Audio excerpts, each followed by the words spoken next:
Class 9 math doctor केसे Sinha book exercise 1.1 का ये है क्वेश्चन 2। तो आज इसको हल करेंगे। तो क्वेश्चन है निम्नलिखित पूर्णांकों को परिमेय संख्या p/q के रूप में लिखें।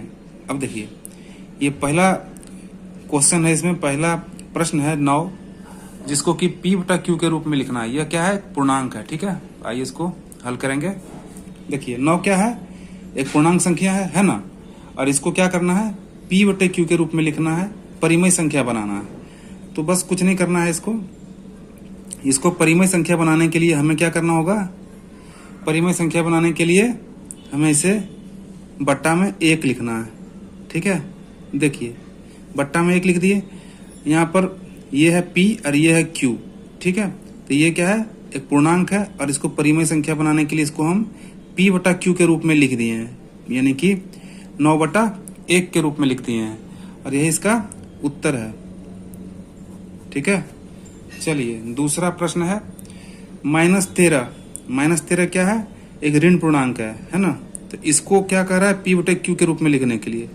तो इसको p/q के रूप में हम लोग कैसे लिखेंगे? तो -13 और बटा में 1 लिख दिए। ये देखिए p/q के रूप में लिखा गया, ये p और ये q है ना। तो ये p/q के रूप में इसको भी हम लोग इस तरह से लिखेंगे, और ये इसका आंसर है। ठीक है, चलिए नेक्स्ट प्रश्न ये है 20। देखिए अब 20 को भी उसी तरह हम लोग लिख लेंगे।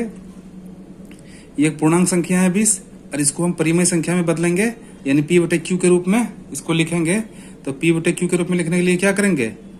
ये है 20 और इसको बट्टा में 1 लिख दिए, और ये परिमेय संख्या के रूप में लिखा गया, p/q के रूप में लिखा गया। ये p है और ये q है। आ गया समझ में? बस इसमें कुछ नहीं करना था, इतना ही करना था। चलिए अगला प्रश्न लेंगे, 3 नंबर। चलिए प्रश्न दिया हुआ है 3 और 4 को 3 का 1 और 2 हल कर लेंगे। तो इसमें प्रश्न है क्या p/q परिमेय संख्या है यदि p बराबर 0 हो। प्रश्न पूछ रहा है कि क्या p/q परिमेय संख्या है यदि p बराबर 0 है। तो इसका उत्तर क्या होगा? इसका उत्तर हाँ होगा। उत्तर में क्या होगा? हाँ होगा, हाँ लिखेंगे। देखिए p/q के रूप में इसको लिखना है। देखिए तो परिमेय संख्या कैसे लिखते हैं? परिमेय संख्या को हम लोग कैसे में लिखते हैं? तो यहाँ समझिए p/q के रूप में लिखते हैं ना।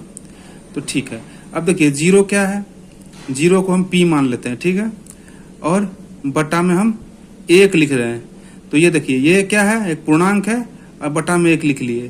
तो ये क्या हो गया? p/q के रूप में लिखा गया कि नहीं? ये परिमेय संख्या भी हो गया।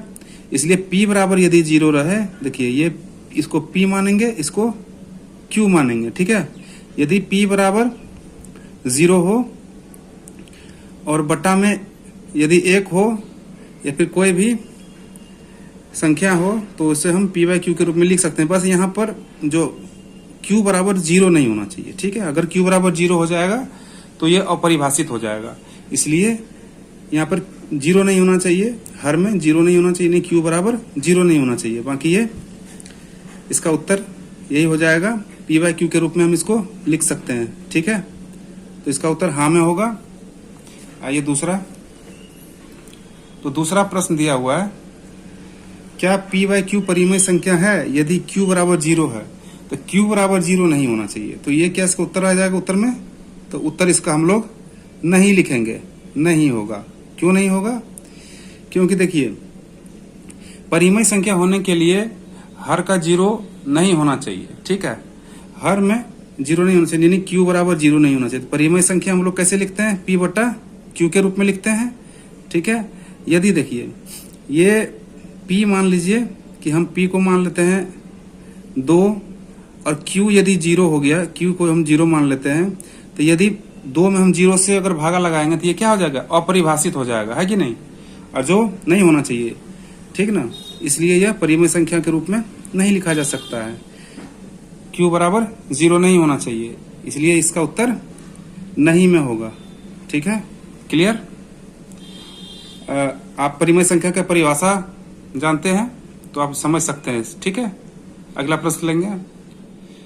प्रश्न 4, रिक्त स्थानों को भरें। देखिए 4 का 1 है, 7/16 को दशमलव में बदलने पर दशमलव होगा। तो देखिए रिक्त स्थान में हमको यहाँ पे भरना है, तो हमको ये देखना होगा कि 7/16 को जब दशमलव में हम बदलेंगे तो ये शांत होगा या अशांत होगा। ठीक है, तो इसको दो तीन तरीके से किया जाता है, दो तरीके से कम। एक तो भाग लगा के देख सकते हैं और दूसरा हर का गुणनखंड करके भी देख सकते हैं। तो देखिए इसका हर में क्या है, तो हर में क्या है, हर में 16। तो आइए 16 को हम पहले एक बार गुणनखंड करते हैं। देखिए 16 को गुणनखंड करेंगे, यानी हर क्या है, तो 16 है ना। अब 16 को जब हम गुणनखंड करेंगे तो क्या आ जाएगा, 2 दूना 4 दूना 8 और दूना 16 आ रहा है ना। अब देखिए इसमें होता क्या है कि जिस परिमेय संख्या के हर के गुणनखंड करने पर सिर्फ 2 या सिर्फ 5 या 2 और 5 दोनों हो तो वह कौन सा दशमलव होता है, तो शांत दशमलव होता है। ऐसी स्थिति होने पर शांत दशमलव होता है। ठीक है, तो इसमें देखिए इसका हर के गुणनखंड में क्या है, सिर्फ 2 है। ठीक है, तो ये कैसा है, शांत दशमलव है। यदि 2 और 5 रहता तो भी शांत दशमलव होता, या सिर्फ 5 आ जाता तो भी शांत दशमलव रहता। इसके अलावा कोई संख्या आए तो वो अशांत होगा। तो यहाँ पे हम लिखेंगे शांत दशमलव। क्या लिखेंगे, शांत है ना। एक और विधि है भाग विधि द्वारा, चलिए समझने के लिए एक बना देते हैं, भाग कर लेते हैं। देखिए यदि 7 में हम 16 से भागा लगाएंगे तो 0.10 लिए 16 3 18 16 चौका 64। ठीक है, अब देखिए 10 में से 4 गया तो 6, अब 1 0 और लेंगे, 16 3 48। ठीक है, देखिए 10 में से 8 गया तो 2, यहाँ पर आ जाएगा कितना, 1 है ना। अब देखिए 1 0 और लेंगे, 16 25 16 7 बड़ी होता 16 8 28 16 7 112। ठीक है, तो 112 लिखेंगे, 10 में से 8। अब देखिए यहाँ पे 1 0 और लेंगे, 16 5 80। ये देखिए यहाँ के पूरी तरह से कट गया, यानी ये क्या हो गया, शांत दशमलव। क्या हो गया, शांत दशमलव है ना। ये शांत हो गया, यहाँ के इससे आगे नहीं बढ़ रहा है ना, यहाँ शांत हो गया। तो इसी तरह से जो पूरी तरह से कट जाए वो शांत, और जो ना कटे वो अशांत। तो दो तरीका से आप इसको निकाल सकते हैं। तो पहला हम कर लिए, आइए दूसरा प्रश्न करेंगे। दूसरा है 4 का, ये दूसरा प्रश्न है। 3/25 को दशमलव में बदलने पर दशमलव होगा। अब ये कौन सा दशमलव होगा, शांत या अशांत। ठीक है, आइए इसको देखते हैं। चलिए इसका हर का जो है गुणनखंड कर लेते हैं। तो हर क्या है, तो हर दिया हुआ है इसमें क्या है, 25 है ना। तो 25, तो इसको हम कैसे गुणनखंड करेंगे, 5 और गुना 5। देखिए ये 5 5 25, इसमें सिर्फ 5 आया है, मतलब ये शांत दशमलव हो। ठीक है, यहाँ पे जिस परिमेय संख्या के हर के गुणनखंड करने पर सिर्फ 2 या सिर्फ 5 या 2 और 5 दोनों आए तो वह क्या होगा, शांत दशमलव होगा। तो इसमें देखिए क्या आया है, सिर्फ 2 5 आया है ना, तो ये क्या हो जाएगा, शांत दशमलव। ठीक है, कैसा हो जाएगा, शांत दशमलव हो जाएगा। समझ में आ रहा है। चलिए आप इसमें भाग लगा करके भी आप चेक कर सकते हैं। देखिए भाग लगा करके भी आप चेक कर सकते हैं। 3 में यदि हम 25 से भागा लगाते हैं, देखिए तो क्या हो जाएगा, एक बार में लगाए 5 0 लिए 2 बार में, देखिए यही शांत हो गया ना, आगे नहीं बढ़ने की जरूरत है। तो ये क्या हो गया, शांत दशमलव हो गया। तो हम रिक्त स्थान में क्या भरेंगे, शांत। चलिए अगला प्रश्न लेंगे, तीसरा प्रश्न लेंगे। तो तीसरा प्रश्न है 7/12 को दशमलव में बदलने पर दशमलव होगा। अब देखिए 7/12 को दशमलव में बदलेंगे तो क्या करेंगे, इसका हर का परिमेयकरण करके देख लेते हैं, और भाग लगाकर दोनों विधि द्वारा इसको बना सकते हैं। तो हम हर का परिमेयकरण, हर का गुणनखंड कर लेते हैं, सॉरी। तो हर लिखेंगे, तो हर क्या दिया हुआ है, इसमें 12 दिया हुआ है ना।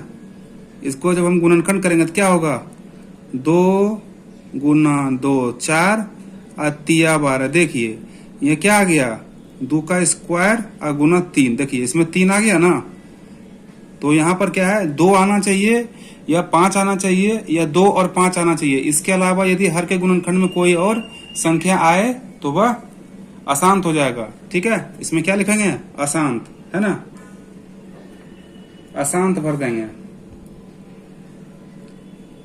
अशांत। ठीक है, ये कैसा हो जाएगा, अशांत हो जाएगा। इसमें आप भागा लगाकर खुद से चेक करिएगा, साथ में 12 से भागा लगाइएगा और चेक कर सकते हैं, वो नहीं कटेगा, रिपीट होते चला जाएगा। ठीक है, अगला प्रश्न लगे, यह है चौथा प्रश्न। अब देखिए, यदि परिमेय संख्या p बटे q के हर का ऋण गुणनखंड 2 और 5 हो तो p बटे q को दशमलव के रूप में लिख सकते हैं। किस दशमलव के रूप में लिख सकते हैं? देखिए अब यहाँ पर क्या है, हर का ऋण गुणनखंड क्या है, 2 और 5 आ रहा है ना। अभी आपको बताए थे ना कि हर के गुणनखंड में सिर्फ 2 या सिर्फ 5 या 2 और 5 आए तो वह कौन सा दशमलव होता है, तो वो शांत दशमलव होता है। तो देखिए यहाँ पर हर का गुणनखंड में क्या आ रहा है, 2 आ रहा है ना, 2 और 5 आ रहा है ना, 2 और 5 आ रहा है। इसका मतलब क्या है, ये कौन सा दशमलव हो जाएगा, ये हो जाएगा शांत। कौन सा हो जाएगा, शांत दशमलव हो जाएगा। समझ रहे हैं आप? चलिए, बहुत बहुत धन्यवाद। अब नेक्स्ट वीडियो में अगला प्रश्न लेंगे। यदि वीडियो पसंद आए तो वीडियो को लाइक करिए और प्लीज चैनल को सब्सक्राइब कीजिए। धन्यवाद आपका।